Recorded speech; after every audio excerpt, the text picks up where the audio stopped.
So, anyway, I was at a meeting the other week, and it was a meeting I'd been invited to play a specific role, although I didn't know many people there.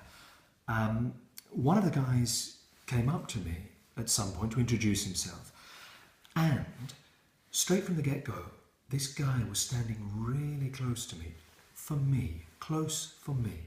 And also he was speaking in a tone of voice and a pitch of voice and a volume which was more than I would normally use in that situation. As he stood close to me, normally what I do is just take a step back and reposition myself so I feel comfortable.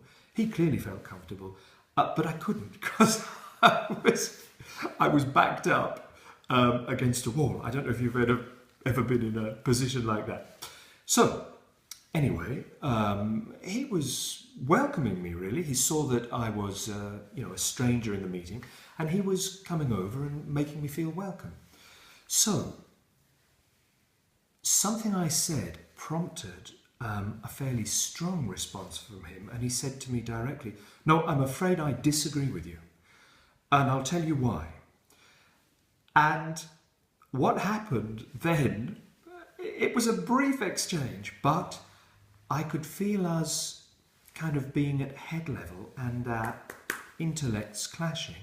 And I could feel that me, far from wanting to connect with him and, explore possibilities together, I was at the point where I wanted to, tell him what I thought. And he said, "I disagree with you." And I said, "Well, I think you'll find that, and quickly the language became, as I said, the language of the head. Two males clashing intellects and arguing from the head.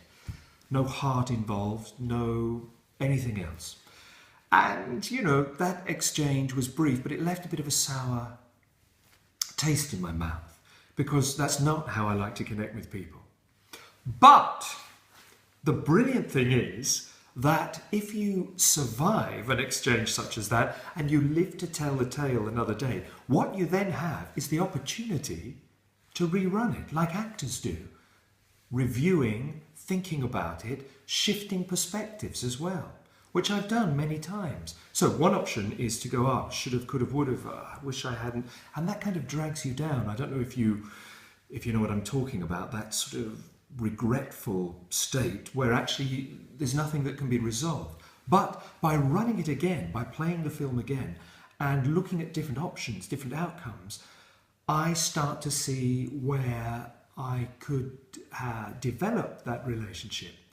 And I start to do something that is much more powerful, and for me, something I like to do because it connects me more to people, which is try to put myself in his place. In other words, create an empathic connection with him, try to see things from his perspective entirely.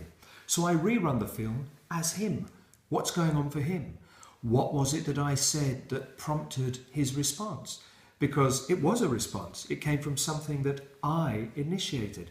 I could see, once I reran the film a few times, that clearly that's what had happened. And the brilliant thing is that once I start to make that, if you like, empathic connection with him, I start to become more involved in his story and less about me. Less about my head, what I think, my space, my perspective, and more about us and where he's at and how we can move forward. Now, it's a tiny, tiny example. You could say, and so what? It's of no consequence. And yet, for me at least, those tiny little examples are microcosms of what we often generally do. So a little microcosm is a fantastic way of studying something, looking into it, and finding a way to develop our ability to connect with people. So I'm not really sure what the message is, if there is one. It's just something I do. I suppose it was that delight, really, in the ability to rerun things, look again, look back, play them again, interviews, team meetings, client meetings, in the professional world, or indeed, in your personal life, other stuff. It's all doable, and we learn an incredible amount. And I think, for me anyway, it shifts the behaviour, so we tend not to, or I should say I tend not to, do the same thing again. Learning, wonderful, isn't it?